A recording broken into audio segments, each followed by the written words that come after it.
16 मई 2026 में CJI chief justice of India ने बेरोजगारों और उग्र प्रदर्शन करने वालों के द्वारा प्रशासन और जुडिशरी की आलोचना करने के कारण उन्हें तिलचट्टा यानी कॉकरोच कहा था।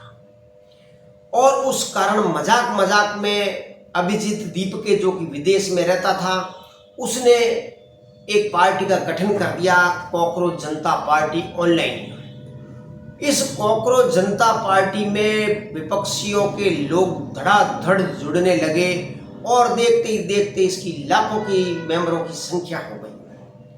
कांग्रेस हो, समाजवादी हो, आप पार्टी हो, सभी के सब जुड़ गए।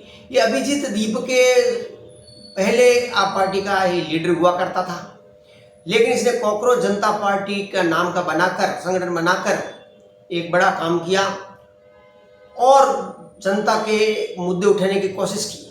और पहली बार जब नीट के एग्जाम में जब लीकेज हुआ, परीक्षा पत्र लीकेज हुए, तो इन्होंने मुद्दा उठाया था। उस दौरान कॉकरोच जनता पार्टी ने ही मुद्दा उठाया था। कांग्रेस, समाजवादी पार्टी या आप पार्टी के लोगों ने मुद्दा नहीं उठाया था। और जब ये धीरे धीरे धरना प्रदर्शन चल रहा था और अभिजीत दीपके विदेश से आगे कमान संभाली, और इस दौरान भारत सरकार ने नीट का एग्जाम वापस कराने का काम कर दिया और सफलतापूर्वक नीट का एग्जाम करवा दिया और उसका रिजल्ट भी निकल गया। और इस रिजल्ट निकलने के बाद वामपंथी खेमा, भारत तोड़ने वाले खेमे सब इकट्ठे हो गए और सोनम वांगचुक, जो कि अभी जोधपुर जेल से रिहाई हुए थे, वो विदेशी फंड के द्वारा भारत सरकार के खिलाफ काम करने के कारण वो जेल में थे। जमानत सुप्रीम कोर्ट से मिली थी। उन्होंने भी अब है जो एक भूख हड़ताल शुरू कर दी।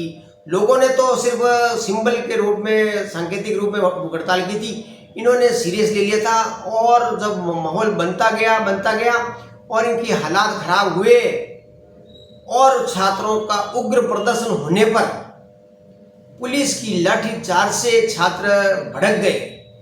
इसमें शुरुआती दौर में जो छात्र जुड़े थे वो कम संख्या में थे और उसके बाद में जो छात्र जुड़े इतने नहीं जुड़े थे, लेकिन जो असामाजिक तत्व है, जो हिंसा फैलाने वाले लोग हैं, वो जुड़ते गए और इसको आंदोलन को हिंसा का रूप दे दिया। आंदोलन होते रहे, छात्रों के हो, किसी के भी हो, लेकिन हिंसा का रूप देने से और भारतीय पार्लियामेंट और नरेंद्र मोदी के खिलाफ मार देने की धमकियां देने और पार्लियामेंट को उड़ा देने की धमकियां देने, और किसान आंदोलन जो भी बडूनी का जो किसान आंदोलन है, उसने जो दिल्ली को रौंद डाला था, उसने भी शामिल होने की कोशिश की थी, जो कि हरियाणा सरकार की सूझबूझ से रुक गया। अब चूंकि ये आप पार्टी और कांग्रेस का हमेशा मुकाबला रहा है और आप पार्टी का लीडर अभिजीत दीपके अगर कॉकरोच जनता पार्टी को मजबूत करता तो कांग्रेस को कैसे सहन होगा। जब ये पार्लियामेंट में जाने के लिए कॉकरोच जनता पार्टी ने आंदोलन किया तो उनको पुलिस ने बर्बरतापूर्वक रोका, लेकिन दूसरी तरफ प्रियंका गांधी और राहुल गांधी ने अपना कांग्रेस का मार्च प्रधानमंत्री निवास के पास तक लेके वहां पे धरना प्रदर्शन शुरू कर दिया है।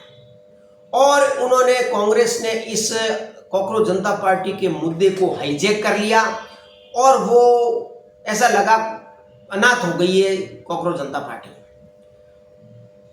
और इसकी तोड़ प्रधानमंत्री ने निकाली, अपने 2 मिनिस्टर जितेंद्र सिंह और जेपी नड्डा को भेजकर उनको, जो अनशन कर रहे थे, सोनम वांगचुक को जबरदस्ती निकालकर सरकारी हॉस्पिटल में भर्ती करवा दिया।